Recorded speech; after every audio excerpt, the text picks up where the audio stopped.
pemeriksaan pers. Nah, di situ diklik saja, nanti keluar tampilan seperti yang di layar ini. Nah, apa namanya, perusahaan-perusahaan yang sudah ada di dalam Dewan Pers itu bisa kita anggap itu adalah perusahaan-perusahaan yang sudah valid ya, yang sudah terverifikasi kebenarannya. Jadi nanti kalau kalian bisa di TikTok atau di Instagram menemukan suatu berita, ya, kok yang nyebar, misal Mas Abu sih Mas, nama kalian sih, hadir, Aldi. Misal ada informasi dari aldi.com, kalian klik di data perusahaan pers, oh nggak ada, berarti kita bisa meragukan kebenaran beritanya. Tapi misal ada informasi dari Tribun News, misal kalian klik di sebelah sini, kita ada tombol pencarian di yang ini, nggak kelihatan ya. Nah, nanti dia muncul data-datanya Tribun News, alamatnya di mana, emailnya apa. Nah, kalau dia terdaftar di situ berarti dia adalah media yang bisa kita percaya atau valid. Ya, next. Ketika ukir jejak digital itu, wah, ini asal apa tidak menurut kalian? Komentar seperti ini materi asal apa tidak? Asal ya. Nah, jejak digital itu ada dua teman-teman, ada jejak digital aktif dan jejak digital pasif. Kalau yang aktif itu yang sengaja ditinggalkan, contohnya seperti komentar. Kenapa kita nggak boleh komentar kayak gini? Tapi sebelumnya ada yang pernah komen-komen kayak gini nggak? Kalau yang cowok biasanya ada yang suka komen-komen pakai bahasa-bahasa seperti itu, mengatakan ya kata itu AM segala macam. Iya, ada. Ya. Nah, karena kita nggak boleh meninggalkan kata-kata yang kasar atau jejak digital yang jelek, karena nanti ya bisa jadi ada orang lain yang men-screenshot atau menyimpan jejak digital kita. Ya. Nah, nanti kalau ada orang, kan kita sering mendengar ya berita-berita artis misalnya, dia sekarang berbuat baik, tapi nanti ada orang yang menggali aibnya. Misal dia pernah komen di akunnya siapa, kok komennya sangat jelek, nanti dia namanya itu jelek juga. Ya, next ya, ada 3 pilar etis bermedia.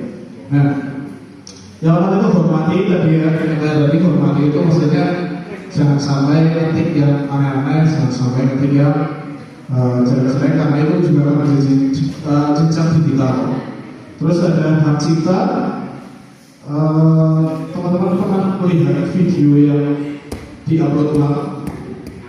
Nah, ada misal videonya YouTuber A diupload ulang oleh orang lain dan ternyata view-nya banyak, pernah ada banyak yang seperti itu. Nah, itu tidak boleh karena itu melanggar hak cipta. Terus yang ketiga itu hati-hati. Hati-hati di sini maksudnya hati-hati terhadap data pribadi kalian.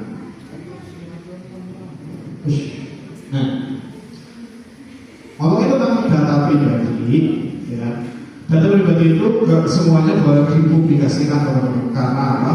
Karena nanti akan beresiko disalahgunakan untuk kejahatan digital. Contoh data pribadi yang boleh dipublikasikan itu seperti nama, jenis kelamin, warga negara, agama, itu kalau apa.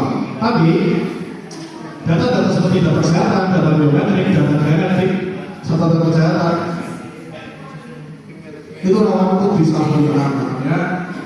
Jangan sampai di bio IG misalnya kita tulis tentang data kesehatan, tentang data biometrik. Data biometrik itu kayak sidik jari, terus kayak iris mata, seperti itu data biometrik.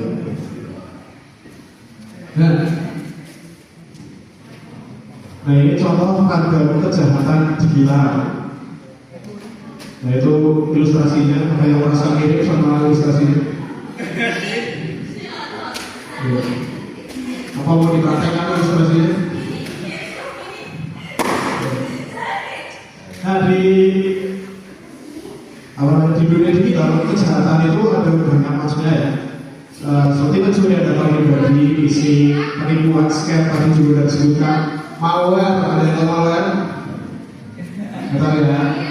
Ya, malware itu sejenis virus.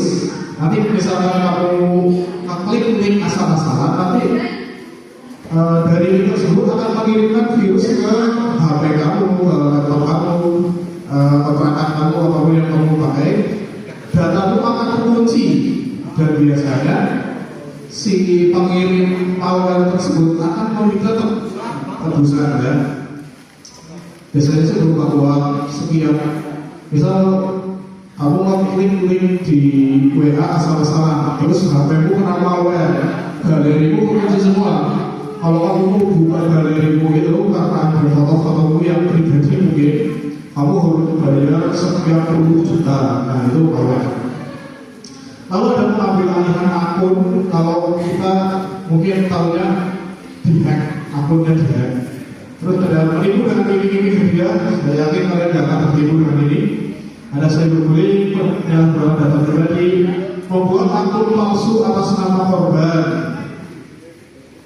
dan mengubah gambar video dengan wajah orang lain. Nah ini bahayanya kalau kita terlalu banyak mengunggah data pribadi. Bisa jadi nanti foto kita di Instagram diambil sama orang, terus di edit mukanya kita, tapi wajahnya misal tapi itu badannya misal orang yang pakai pakaian yang kurang pantas, soal itu. Terus gimana caranya kita membedakan diri? Nah di sini ada minimal 3 cara ya. Gunakan password unik. Kalian kalau bikin password pakainya tanggal lahir atau bukan? Ya, kalau yang cowok passwordnya apa? Medsosnya nama sendiri dipakai nama pacar, tanggal lahir kayak gitu ya. Atau nama nyolong. Ya. Terus gunakan autentikasi 2 faktor. Nah, waspada jaringan wifi publik. Jangan suka nimbrung wifi sembarangan. Bisa jadi lewat wifi itu data-data kalian dicuri. Ya. Oh sudah selesai. Ya. Terima kasih ya teman-teman yang sudah mendengarkan.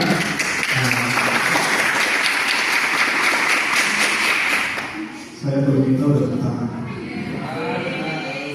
Selanjutnya akan dilanjutkan oleh host. Kembali ke host. Assalamualaikum warahmatullahi wabarakatuh. Oke, terima kasih kepada Mas Andika yang telah memaparkan tentang materi seputar malbis dan apa ya? Malbis sama apa tadi? Ya itulah ya, informasi pokoknya.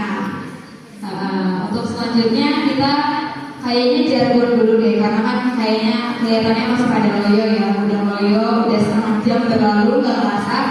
Kita ada dulu ya, Mas Fedi ingat kan? Aduh, masa lupa kalian padahal masih muda loh ya. Masih muda masih cepat lupa sih. Harusnya kalau masih muda itu pikirannya masih fresh. Iya, coba kita lihat. Oke, literasi media, membaca cermat, mencari tepat, berpikir hebat. Gitu, paham kan? Apa nggak? Apal dong? Apal nggak semuanya? Masa nggak apa ya? Coba sekali lagi ya. Tapi yang kompak, yang cowok-cowok juga pada ikut ya. Yang 1, 2, 3. Literasi media, membaca cermat, mencari tepat, berpikir hebat. Untuk selanjutnya kita juga ada satu SBB lagi biar kalian nggak bosan, walaupun SBB-nya itu masih seputar literasi media ya kan. Karena kan kita mau cek pengetahuan kalian lagi nih. Udah paham atau belum? Jadi nama permainannya itu tebak niat. Jadi nanti kita membacakan sedikit chat atau komentar singkat ya yang sering kita temui. Terus kalian tebak niatnya. Apakah itu niat positif, negatif atau berbahaya ya? Kalau misalnya positif itu gimana kalau enggak? Kalau kalian positif berarti jawabnya dengan jempol.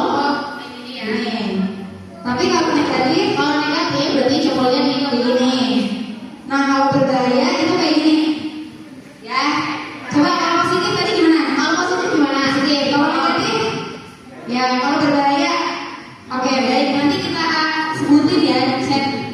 Yang soalnya bisa dilihat di sini, Mas Rika.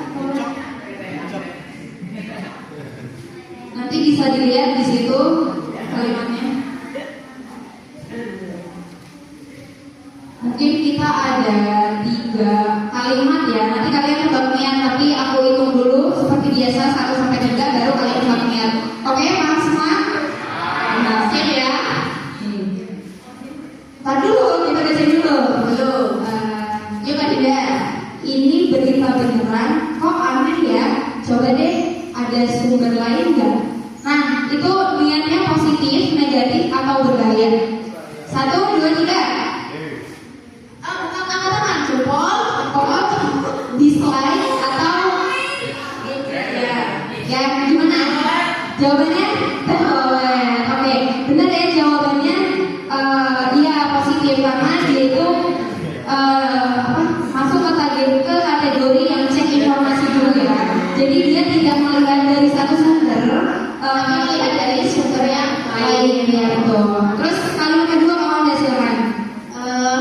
Kalau kamu tidak share pesan ini ke 10 grup, aku merasa kamu akan di blokir. Itu masuk ke kategori apa? Positif, negatif, atau berbahaya? Apa? Ayo, 1, 2, 3.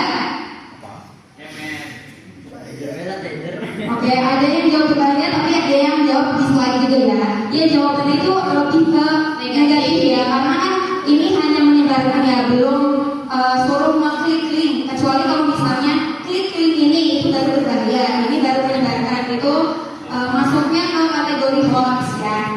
Terus yang terakhir, gimana tuh? Sebentar.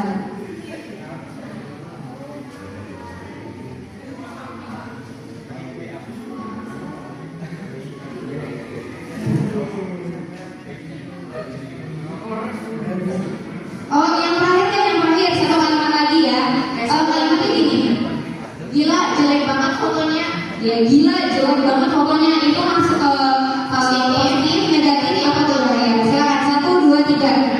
Oke, masuk ke kategori apa coba? Apa? Negatif. Negatif atau berbahaya? Atau positif? Ya negatif karena kalau gila jelek banget itu kan masuknya ke hate speech ya atau ujaran kebencian ya.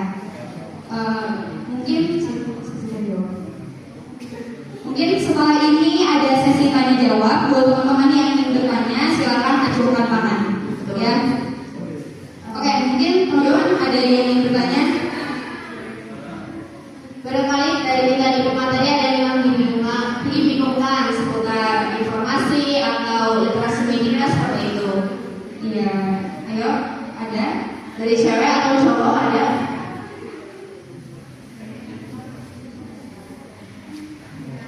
Oke, mungkin insya Allah udah pada paham ya sama materi yang telah disampaikan oleh Mbak Fauzia dan Mas Nanda. Semoga materi yang telah disampaikan oleh para pemateri bisa diaplikasikan di kehidupan sehari-hari tadi ya. Mungkin cukup sekian yang dapat kami sampaikan. Kurang dan lebihnya mohon maaf. Wassalamualaikum warahmatullahi wabarakatuh. Mungkin habis ini ada sesi foto bersama, yang belakang boleh maju ke depan dulu ya. Ayo, biar cepat. Sesi foto dulu ya sebentar. Oke, teman-teman, kita mau foto dulu yuk.